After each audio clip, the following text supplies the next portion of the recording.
Today on the Marketing Essentials podcast, the essentials of storytelling. 7, 6, 5, 4, 3, 2, 1.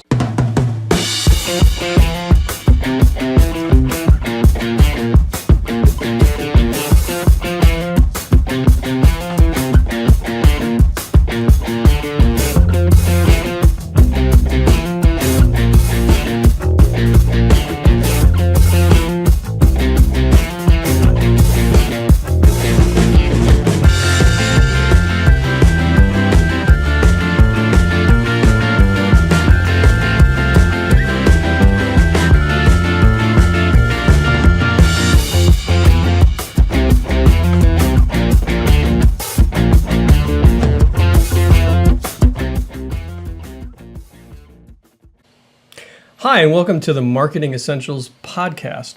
Today we're going to be talking about storytelling and how that plays a role in your marketing. Today we are coming to you from Sprout Co-working Space, who's graciously offered one of their conference rooms for us to be able to do our podcast. Yes. And with me today is Bill Parmentier of W. Parmentier Photography. And on my right, Alicia Piazza of Custom Marketing Solutions. and I am Justin Kerr of Justin Kerr Design. So, storytelling in marketing. Why? Why are you? What did I forget now? What did I forget? And what do we make up? Oh, right. Here we go, guys. Ready? And together we We make are Marketing Essentials Essentials Team. Yeah, that was That better was than the a last little time. better. Yeah. little bit. That's still not much pep to it, though. Yeah. We'll figure One it more out. try? All right. Do we All have right. to? We Okay, all are right. the Marketing Marketing Essentials Team. And we just blew out the audio on that one, I'm sure. All right. Yeah, so if you just fell off the treadmill Sorry. because that was too loud, we apologize. We're just really excited about what we do. Yeah, that's it. We'll go with that. Okay, All so right, today, storytelling. So, storytelling in marketing. And why is that important? First of all, what is storytelling in marketing and why is it important? And how can you develop a story for your brand, I love your stories. company? I love a good story. Yeah, well, I do too. And I think Human nature to Yeah. love stories. We're drawn to the like a theme sometimes. We Sure, want to be able to relate. right. Especially if we can see ourselves in the story, put Yeah. ourselves in the story, or at the very least relate to the hero of the story. One of my favorite marketers is Donald Miller, who his company is called StoryBrand. StoryBrand, yeah. I'm familiar with them. And he actually has this diagram of 7 steps of every story ever told. Nice. And, it's the hero and it's the guide, and, the hero has a problem and he finds a guide who helps him through and he reaches a decision point. And what he says in regards to marketing is that you have to remember that the hero of your company's story is not you. Ooh, that's It's good. your customer. I love it. So keep that in mind as we talk about storytelling today. So how do you tell a story through marketing? Every story has a beginning, a middle, and an end, and your story for your company is no different. So, your storytelling through your marketing happens over a broad range of marketing channels. It's not just, a paragraph on your website or something that you relate to somebody. It's you tell your story through many different ways. You tell it on your website, you tell it on your social media channels, you tell it through the voice of your written copy, through a lot of different ways. So on your website, you might have your mission statement and what we talked about in our last podcast, which is your UVP, your unique value prop. But the storytelling is more of an ongoing process, is what you're saying, Justin. It travels with the brand. Yeah, and it evolves. It takes a while to build a rapport, with your target audience. It takes them for a while to connect to you emotionally and become loyal to your brand and develop a relationship with your company. So, yeah, it's definitely a long-term thing, and it's a much broader thing than a UVP. But, like we talked about in the last 2 podcasts, to start with, you really do need to have a mission statement. Sure. You need to understand who you are, who you serve, and why it would matter to them. And then once you take it to that point, then it's okay, well, what is the story about? Right. Because the story can take many different avenues as far as how you would do that. You can do it through the experience of your customers. That usually works well in a social media style setting, where some brands have been very successful having an Instagram where they have their customers post pictures using their product. Yeah, that's a big Storytelling, telling how their customers are using their products, which is a great form of storytelling for the business. Well, I mean, that's been one of the things that has made Apple successful. Is they don't position themselves as a company that makes electronic devices. No, it's not what they do. They sell an experience. They sell a lifestyle, and in all of their marketing, you see people using their products, but what you're seeing is a lifestyle, and you're seeing something that you want to aspire to. It's like, oh, I want to be like those people that I see. And when they launched the new phone, they had the camera was significantly upgraded, and they actually featured real people's pictures, not doctored or photoshopped, real pictures from the iPhone. So they were telling the story about how their product was helping these people basically, and letting the customers tell the story. Sure. And I've even seen Microsoft do that too. Like one of the more recent ads I've seen is for their it's the tablet that you can use as a laptop, the Surface Pro.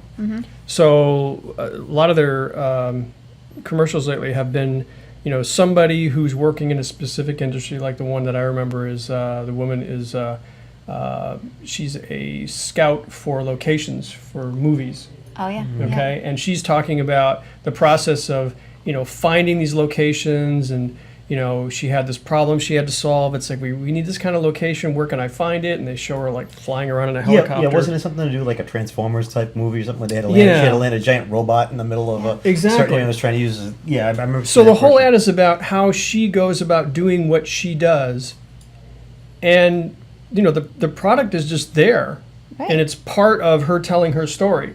So it's not like they're like, hey, buy this computer. Yes. They're simply telling you. She's telling her story, and you're like, oh, okay. So you can either see yourself in that story and say, well, I've got some of the same problems that she does. I have a problem-solving issue with my particular job, and hey, maybe this Surface Pro would help me, kind of be mobile and be more efficient. And, Now, another great way of doing that, doing storytelling, is Apple. Again, Apple seems to be great at a lot of these things. Yeah, we're gonna have to bring this down to like Rhode Island size. We're gonna sound like Apple lovers, I guess. I don't know what to call it. Fanboys. I'm unashamedly. Yeah. But I mean, I don't know if you remember the ads they had quite a few years back where they showed the history of the Macintosh, the computer, where it was just a series of slides, sped up real quick from the very beginning all the way through to the most current computer they had. I think it was like an Apple.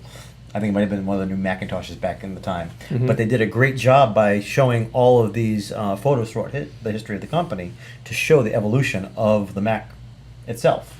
Right, and that is a good segue to sort of bringing this down to Rhode Island size. Sure. Is we look at a lot of these big brands, and our target audience is small and mid-sized businesses. Sure.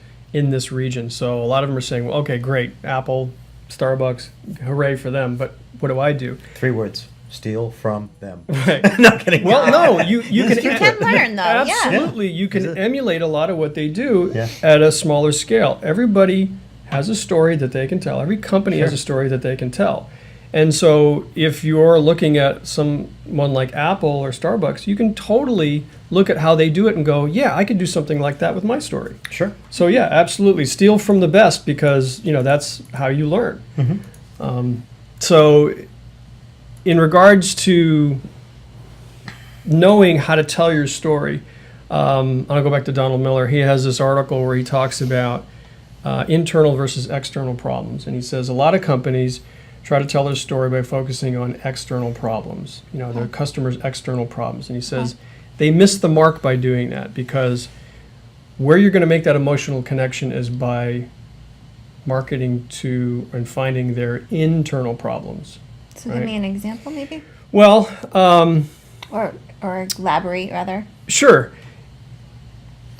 If we were selling dishwashers, we wouldn't say, you need a dishwasher, right? That's an external problem. Maybe you do need a dishwasher. Right. Maybe the old one's worn out. Maybe you're looking to upgrade. But that's not really the internal problem. The internal problem is I need a dishwasher that is going to have a really short cycle because I've got 6 kids. We do 3 loads of dishes a day. Yeah. And I've got to be able to turn over 3 loads in a day. So this thing better be really efficient, have a short cycle, and is really good at removing crusted on food and stuff like that because my kids don't know enough to rinse their plates off before they put them in the dishwasher, right? Well, you're so picky. Well, those are all internal problems. You're trying to be efficient about how you do dishes so that when you come down in the morning, there isn't this stack of dirty dishes in the sink because you were only able to run 1 load during the day. So you sell to the internal problems. So when you market that dishwasher, you say, you can have these dishes done in 45 minutes and have the rest of the day to yourself, or you can run three loads in a day. If you've got a heavy load of dishes, those are the internal problems, and that's where you make that emotional connection to the target audience. That's a good point. Good example. That is a great point. Now, another way of telling stories is through, we talked in the last podcast about how powerful emotions are as far as your unique value proposition. Yeah. Another big way of doing that, and I think this is a good segue for that, is how companies have used emotional issues, whether it be the ecology or things that are going on in other parts of the world, and use that to their advantage to be able to help, in a way, kind of promote what they do in those areas. Actually, I'll show, if I can pull this up real quick, because I like this showing here. And oops, hey, look at that. I just showed everybody in the world our notes. You guys don't mind that? No secrets here. No secrets. No We can secrets share here. that. Nike is obviously another large company. We keep picking these large companies, but there's a reason why, because a lot of them do storytelling very, very well. And this one, I don't know if Justin, you guys hadn't seen this before. I showed. I did look at this when you sent it out. I went through it quickly, but yeah, it's a great story. Yeah, it's about how Nike went and built this specific sneaker based on this young man's wanting to be an athlete But having a certain disability. Yes.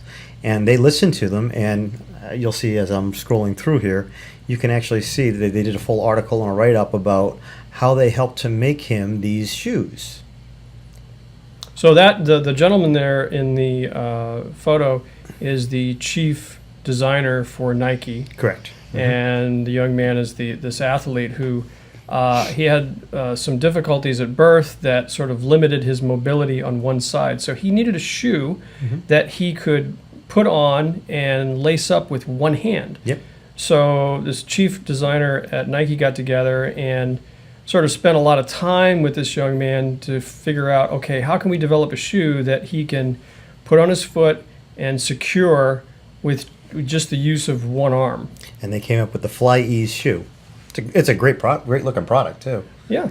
I mean, but it met a need, but it was also one of those things that said, wow, look, that Nike really cares about everybody, not just the athletes that they supposedly go after, Right. And it doesn't hurt to have LeBron James. True. Yeah. I mean, yeah. Spokesman either. Yeah, you see LeBron here. It's like. But, bringing this down to sort of Rhode Island size, a great way to tell your story is either a client testimonial or even something a little deeper like this that would be a case study. Yeah. Sure. And that's something that, not only can you have on your site, but you can repurpose this on your social media, right? Yeah. I think as businesses, sometimes we forget that everything we do, from solving a customer's problem, giving them a good customer service experience, or even a lot of business owners take part in nonprofit activities or doing things for the community. And we forget to showcase that because we're running our businesses. We're busy, right? So marketing professionals can help you extract that type of stuff. So for instance, bringing it back to a local level, we all can't design shoes for people and have LeBron James on our marketing campaigns. Oh, come on, that'd be so much fun. Yeah, right. Well, we can dream. Yeah, we But so on a local level, I had a restoration company here in Rhode Island, and a restoration company, they go into homes, help after flooding or fire damage or smoke damage, whatever.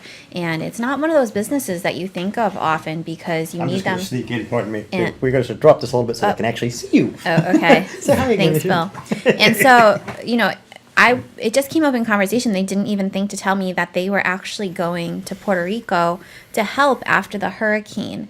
And they had recruited workers down there. And I'm like, that's a great story. And they're like, well, why would we put that on Facebook? It's in Puerto Rico. It has nothing to do with the services we provide here in Rhode Island. But it does. It has everything to do with the services you provide here in Rhode Island because it's your company and it's your brand. And you're going out of your way to go down to Puerto Rico and help after the hurricane and put together a whole team of people from Puerto Rico who needed jobs. So we showcased that on their social media. We showcased images of them getting ready and packing up their equipment to go down there after the hurricane, and they got a huge response. And so they told their story about how they were helping, people in need. Sure, that's another great way of showing it, telling the story, the unique story of what your company does. Another thing, and we touched on this in the webinar, is behind the scenes photos and videos and things along that line. Absolutely. That's another great way to tell the story of your business. It puts a face to the people that work for your company, and it also allows people to understand a little bit more behind what you do. I think that's a really easy way. We often overlook the people who make up our company, and we forget to feature them. So photography and behind the scenes is a great way to tell the story of your company. And I think not all, but most company owners think, people aren't interested in hearing what goes on behind the scenes in my company. It's boring stuff. It's day-to-day stuff. But coming from the photography end of things, I can tell you that there are things that can be photographed and videoed that can be very interesting to your customer and can give an insight to the day-to-day of your business. Yeah, absolutely. You'd be surprised at how much interest people take in the behind the scenes, the back end of it all. Absolutely. One of the sites that I had the opportunity to work on was for an organization called Exploring Circle, and they're a adventure travel company, and there's a lot of them out there. And these adventure travel companies, they put together travel packages for small groups, usually 15 to 30 people, and they use very small ships. So unlike the big cruise lines that have thousands of people on them, these are smaller ships, maybe 15 to 30 people, and they go to places like Antarctica and they go to the Galapagos Islands.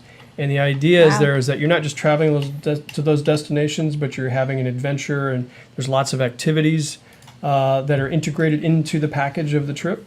And now I'm able to put it up on the screen because you didn't warn me about this one. Right. Well, that's because I just thought of it. Yeah. But one of their unique value proposition for Exploring Circle and the way they tell their story is they offer trips that are very ecologically sensitive and also tie into different issues.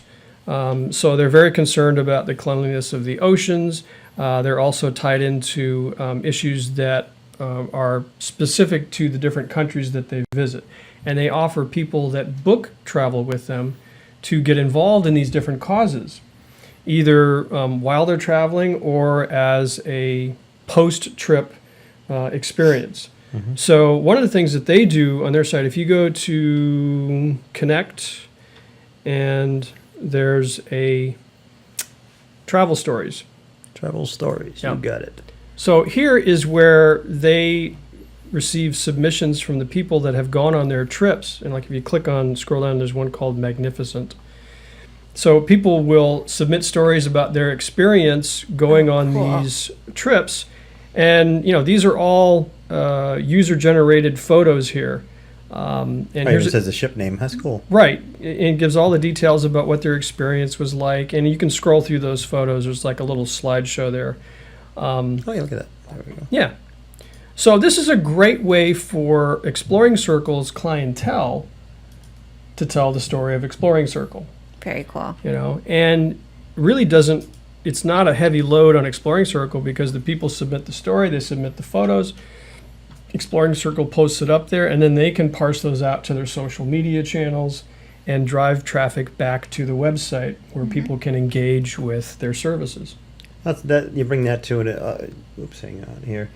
An interesting thing is, or I guess the question is, how do you get customers involved in that storytelling?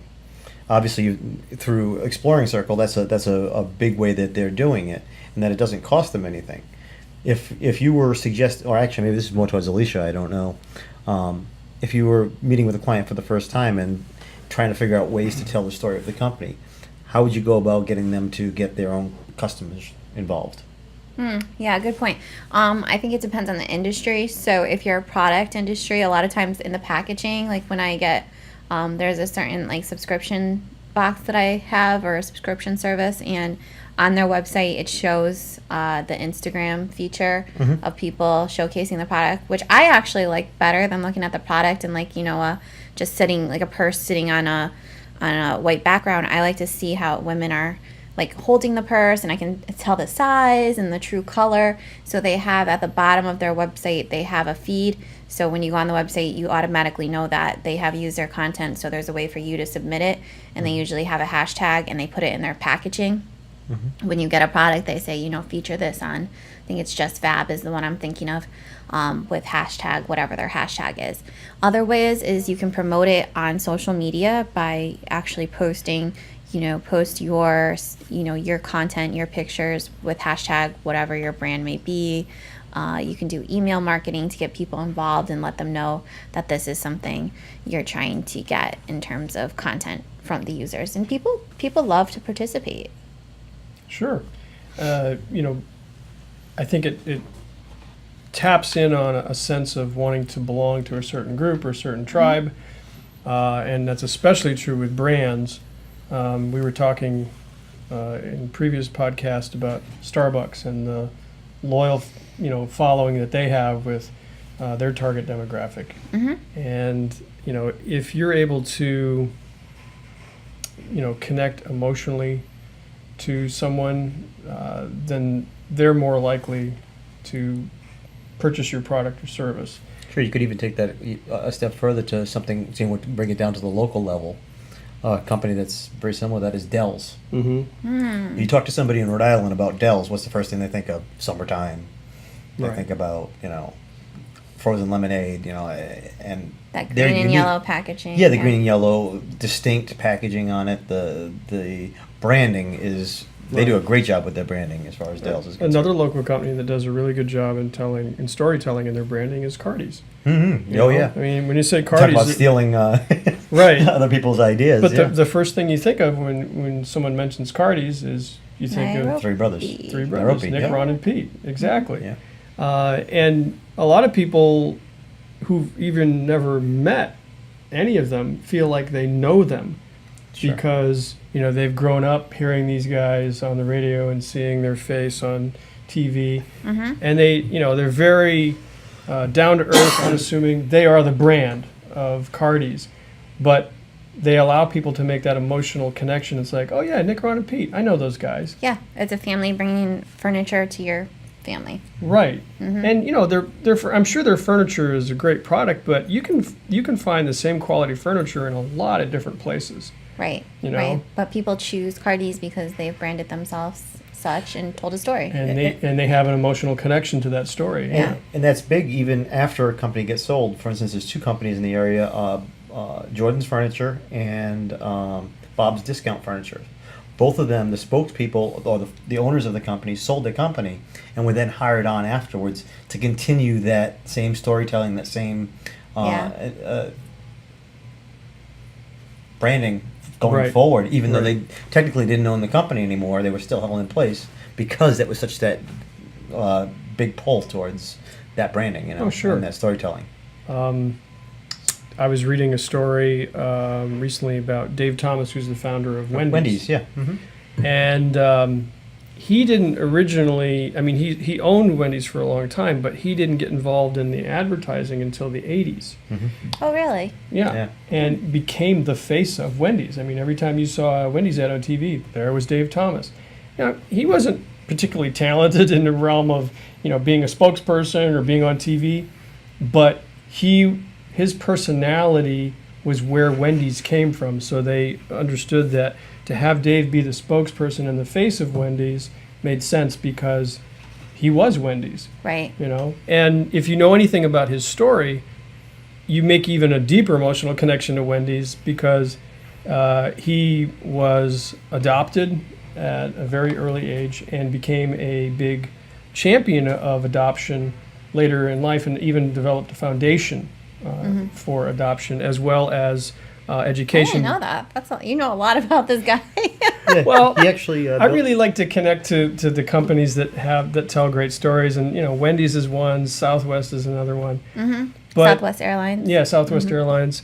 And what I didn't know, and I was reading this recently, is that Dave Thomas actually worked with Colonel Sanders as KFC was developing their branding, the branding we've come to know them as, and even convinced Colonel Sanders, you should really be the face of this company. That's cracking me up, like picturing Colonel Sanders and the Wendy's guy hanging out together. Yeah. So, it was brilliant because now you make a connection with the story of that brand because of the face of either Dave Thomas or Colonel Sanders or whoever, the Cardi's brothers, and that differentiates them from their competition. Yeah. Now, Cardi's, outside of, Rhode Island and Southeast Mass, nobody probably knows who they are.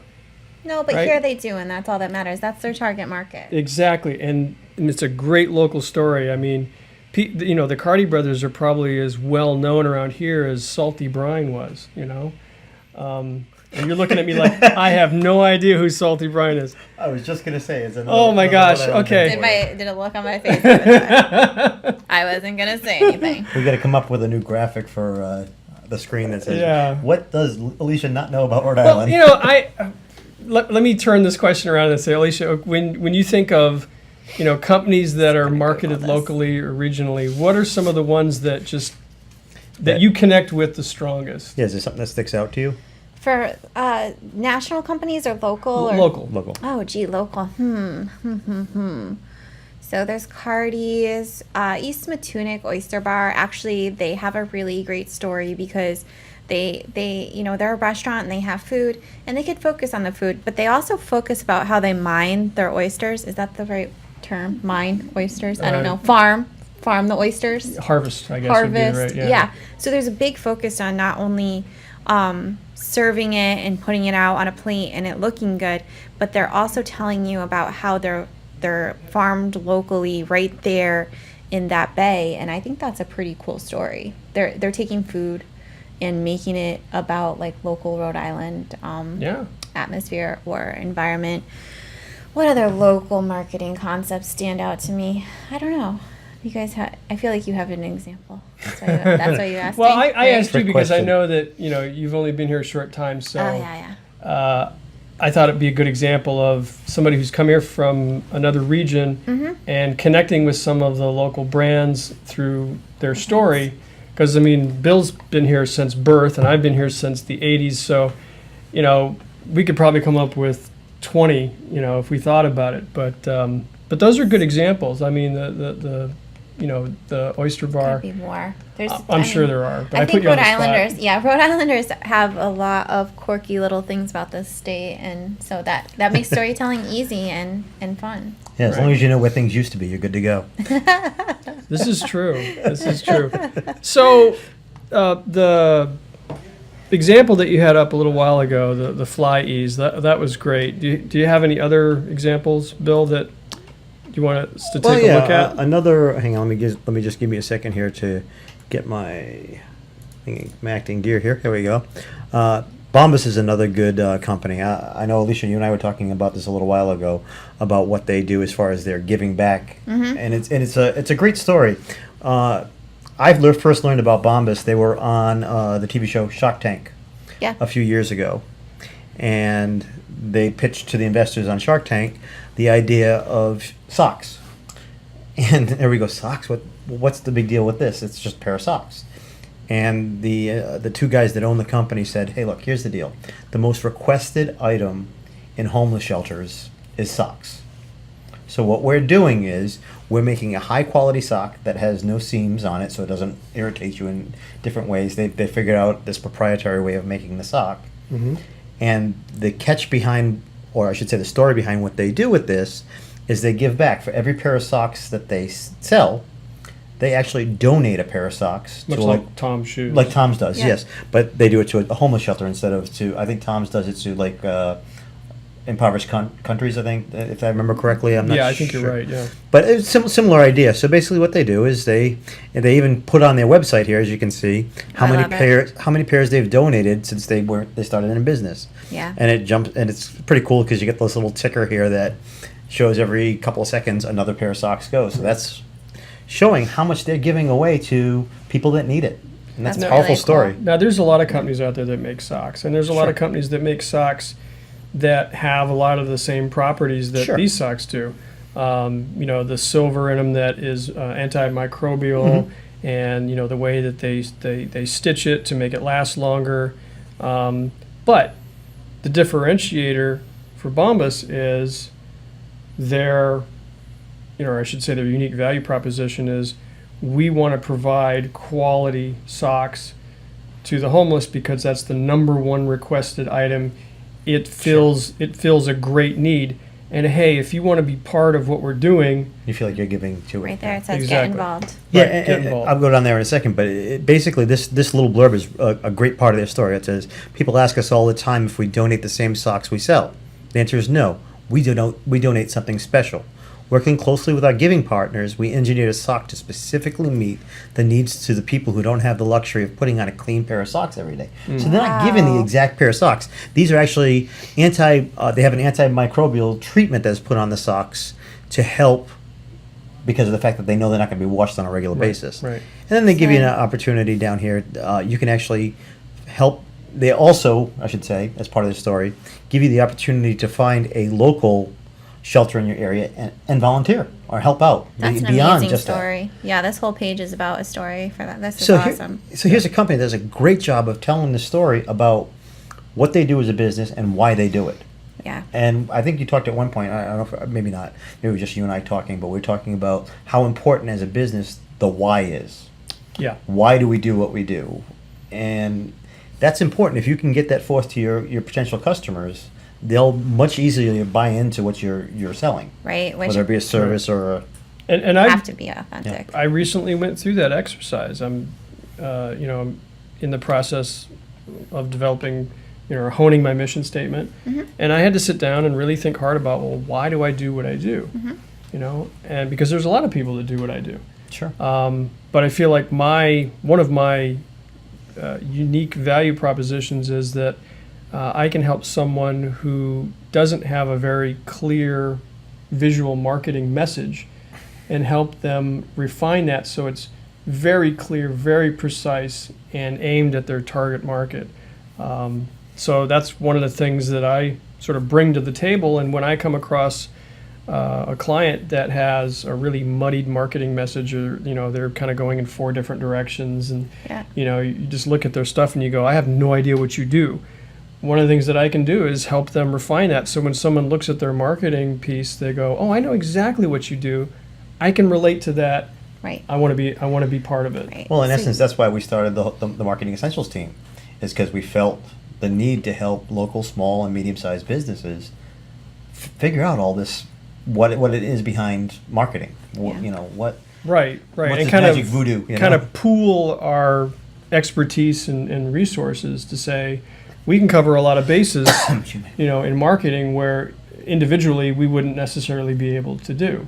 Yeah, absolutely. So we have different areas of background or different backgrounds, different areas of expertise, and different points of view too, which is always good. Sure. And yes, we always get along though. Yeah, well, that's Oh, the answer. absolutely. Yes, we get along fine. But thanks. like that's a great point, Justin. Like I think a lot of businesses struggle with all the things that we've talked about, whether it be their unique value prop, which was our last podcast, or storytelling, because you're so inside of your business that you forget how people are looking at you and your business and your service or product from the outside in. And we can't define ourselves by who we think we are. We have to define ourselves from how people envision us, the people who are going to be using our services and using our products, buying our products. What is it about, our story that's going to resonate with them? And sometimes you're so deep into your business that you just forget. It's called the curse of knowledge. Yeah. And what you do so well that it's hard to get that outside perspective from somebody who's never experienced your product or service before. Right. I recently was working with a bookkeeper and was kind of helping her figure out, okay, what's that internal message that I want to, have people resonate with. And I said, well, you can just tell people, I'm a bookkeeper. These are the things I do. Accounts receivable, accounts payable, taxes, blah, blah, blah. And you're going to look like everybody else out there, right? Yeah. But if you approach it from the point of view of, aiming your message at small business owners and saying, I can relieve you of the burden of dealing with all of this bookkeeping stuff so that you have more time to spend growing your business. Right. Now you've hit a pain point. And now when somebody looks at your marketing and says, yeah, I could definitely use some of that. I'm just feeling overwhelmed by all this admin stuff. I could definitely use more time to grow my business. I'm going to give this person a call. Right. So what the story that client is providing isn't that she does bookkeeping. It's that she or he, I don't know if it was a she or he, but that they're giving business owners time back to do what they want to do. Mm-hmm. So that's an amazing story. And that's just a really, you just thought of that off the top of your head. So I think when businesses are struggling, to come talk to a professional, because they'll dig deep and really try to find what will define you, what story. And you made a good point a little earlier about, a lot of business owners are just so busy doing their business that they really don't have the bandwidth to do their own marketing, and try to think about these things. And that's even if they have the ability to kind of step outside themselves and think about it. I think it gets pushed to the back burner a lot too. A lot of times when you own a business, and I do this personally for my own marketing, I'm guilty even, is you put it to the back burner and you're like, yeah, I'll take time, out of my schedule to do that. And then you're putting out a fire and you're doing something else. And so it kind of gets pushed back all the time. Yeah, guilty. Exactly. So having a marketing professional kind of hold you accountable. Yeah, that's a good part of it. Having somebody kind of hold your hand through it a little bit. Yeah. Definitely. Bill, have you ever come across a brand that was marketing themselves, through telling a story that was strictly visual? Like they were telling their story just through imagery and with little to no written text. That's a good question. I have to think about. I tell you, big companies, but Nike does a great job of doing that with a lot of their visual ads. It's usually just like everybody. When I talk about Jordans, the Air Jordans, what do you think of? That picture of him in the air with the basketball. Right. Solid image. It's all it is. It's just that image of him doing that. There's no text, or at the very least, they put the words "just do it." Mm-hmm. So Nike does a great job of that. Apple does another great job of that also. Again, big companies, but again, they're good indicators of how, as a small or medium-sized business, we can do the same. Yeah, but again, you need to, as a business owner, you need to understand that marketing is an important part of your business's success. Sure. And it does take time and effort to develop a successful marketing strategy. So it's not something you're going to just kind of toss off on your coffee break or weekend. One-nighter. and when it comes to images and video, like we said in earlier podcasts, you have to have that clear vision of what your branding is, what your unique value proposition is, before you can actually go and start doing the proper visuals for it. You can't go backwards with that. You can't come up with a great photo or a great video and say, okay, let me build a whole branding around it. I mean, I suppose you could, but it would be very difficult, and I'm not sure how you would replicate it after that, scale it after that. But So, So to sort of sum up what we've been talking about, how would you kind of encapsulate it? Well, I don't know Alicia? if it was something we got to harp on a lot, but I think an important thing is to be authentic when you're telling your story. Don't try to be something you're not, because people will see through it. And if you're struggling, I think the other big point that I'd like to make is if you're struggling, it's definitely worth it to talk with a marketing expert who will kind of extract that message and that story from your company. You may not be seeing it, but a marketing professional or someone from the outside looking in can help you. yeah, I think for me, right along that line, the story is key. If you don't have that story to go back to, there's nothing that makes you stand out from your competition. You know, if you're a plumber that just says, "Hey, I fix toilets," great. What differentiates you from the 16 other plumbers that are in the phone book, or the 30 other, whatever it happens? Did I say phone book? You did, Grandpa. You said phone book. Back in my day, we had phone books. Now we have the internet, that fancy thing called the internet. Yeah. But no, my point being, it's still the same. Is how do you differentiate yourself? The story's the way you do it. How do you know? And we've discussed some really great brands today that have kind of figured that out. Right. So be authentic, even to the point of sharing some of the struggles that your Yeah. company may have overcome. Absolutely. Differentiation is important. That's what storytelling can do for your company. And I would add to that and say, speaking of Grandpa, I just lost my thought. I'll throw one thing in while you're thinking about it. Yeah. Good quality imagery and video. Well, of course, yeah. I mean, I harp on that every time, but the reality is there's so much bad out there. It's Yeah. There's nothing that's going to kill your story quicker than Right. if you put a piece of garbage visual up there. Yeah. I remember Visuals are now. a big Oh, good. Okay, Gramps, come on, tell me about it, Gramps. So, no, just remember that the hero of the story that you tell is not you, it's your customer. Great So point. I think that's going to help tell an effective story. Cool. Yeah, I think that's a good point.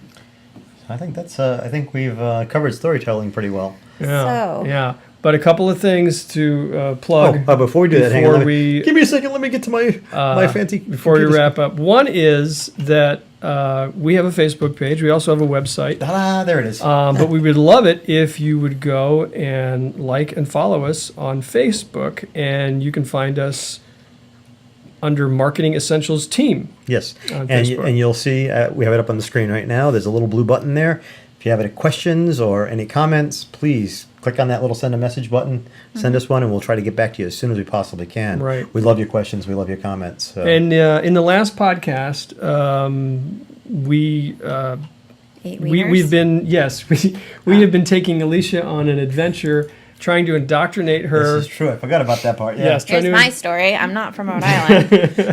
they're hazing me. So far she's tried Coffee milk and hot wieners from Onlyville System. And my New York stomach system. is New York still system, sorry. surviving. right. Yeah. Yeah, you haven't died, so that's a plus. So when you go to our Facebook page, please post your suggestion there Of of what you what could you try. think Alicia should experience next, in order to sort of indoctrinate herself into the Rhode Island culture. I thought of something else. I've never had casertas. People talk about that a lot. Say what? No, Caserta's Casertas. Yeah. Oh, the other thing too that Casertas is good, and Okay. that's easy to get to, but you have to have pizza strips from what's the bakery up in North Providence? Oh, Is drawing it a blank. Crugnelli?